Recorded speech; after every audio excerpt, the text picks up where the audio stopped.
I'm Satyendra, and today we are going to solve a very interesting problem which is based on classical mechanics. So let's read the question. So the Hamiltonian of the system with generalized coordinate and momenta q and p is this is the Hamiltonian of the system. The solution of Hamiltonian equation of motion is, so we have to solve this equation. Okay, so let's read it.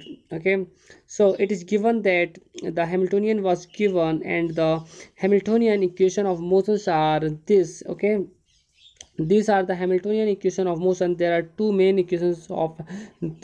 Hamiltonian equations of motion which are written here. Okay, so this is the differentiation. The dot represents the differentiation. The q dot means dq over dt. Okay, so this is the meaning of q dot. Similarly, the meaning of p dot is dp over dt. Okay, so so in the question they have asked the solution. You can see that they have asked the solution of the Hamiltonian equation of motion. So in what we have to do is that we have to solve these two differential equations. Okay, these are the differential equations and we have to solve these differential equations and we have to find out the value of p and q. Okay, okay, okay, so as we know that the first Hamiltonian equation is this, and on putting the value of h, it becomes like this, and that can be further differentiated like this. Okay, and on further differentiation it becomes like this, and I have written the value of q dot here. So this is equals to, so this quantity is equals to this quantity and that equals to this much. Okay, so this is how I got the equation number 3. In the similar fashion I can solve I'm going to put the value of h in second Hamiltonian equation. Okay, so I've written the value of h here. Okay, and then I further differentiated it, which gave me like this, and then I put this, I have equated this equals to this. Okay, so p dot equals to dp over dt. So but this is my fourth equation. Okay, okay, now I'm going to divide these two equations. Okay, so here I have divided the equation number 3 and equation number 4, and I have got this thing. Okay, further we can easily find that this gt and this gt will cancel out. Okay, and here also some quantities will get cancelled out and we will be only left with this much. Okay, and this equation then further be written like this. Okay, and now let's integrate this equation. So I have integrated this equation. Okay, on integration you can find that it becomes like this, where log c is the constant of integration. I have taken log c because here it will have some specific application. Okay, so that will become clear to you. Okay, so you can see that the integration of this is equals to log p. So it comes from this formula. So this is 1 upon x dx equals to 1 minute just. Okay, so we have used one formula here, so that is integration of log x dx equals to log x. So we have used this formula here. Okay, in this way this came the log x, this came the log p, and this the log c.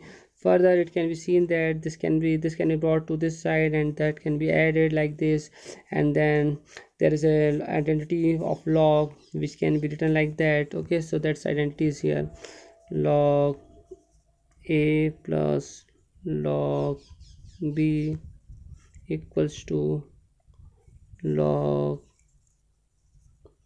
a b. So we have used this identity.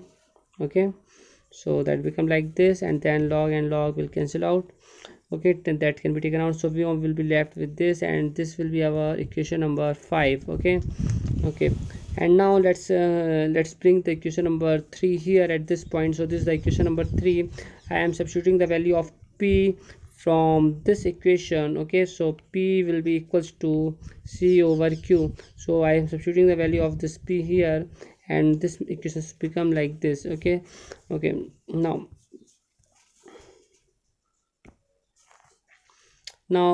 what I can do, that I can write it in the previous equation like this, okay. And now I'm what I am going to do at this point is that I am separating the variables. So I have separated the variable at this point, okay, and then I have integrated it. So here this log a is the constant of integration, the logs taken because of some specific purposes, okay. And now this is equals to log q, and here I have solved it further, so 2c will remain out and it will become dt, okay. And the integration of dt is just dt. So this is how I got this, okay. Okay, and then what I can do, I can take this to this side and then it will become like this. And we know that log a minus log b equals to log a upon b. So I have used this identity here, okay, to bring this, okay, and this become like this. And now this equation can be written in this way by using this identity, okay. So this, if the log is written like this, then that can be written like this, okay. So I've used that identity here, okay. And then the a can be transferred to this side, so it become like this. So this is our first answer, okay. This is our first solution, okay. So now let's solve equation number 4. The equation number 4 was this, okay. Okay, you can go back to the previous video, means you can rewind back and see that the equation, what was our equation number 4, okay. So this was our equation number 4. We have to solve it. I am substituting the value of q here, okay. So value of q has been substituted here with the help of equation number 5, okay. I have substituted the value of q because I want to make this equation whole equation in terms of q, okay, in terms of p. So the equation becomes like this, okay. I can further solve it in the similar fashion as I have already solved you, okay. So solving as previously, so it's your assignment to solve this equation, okay. And on solving this equation you will find that it becomes like this. So this is your second solution. So there were two differential equations and they involve two variables p and q, and here we have solved for those two variables p and q. So this is your second solution and this was your first solution. So this is your answer and this is your answer, okay. Thanks for watching this video. Thank you very much.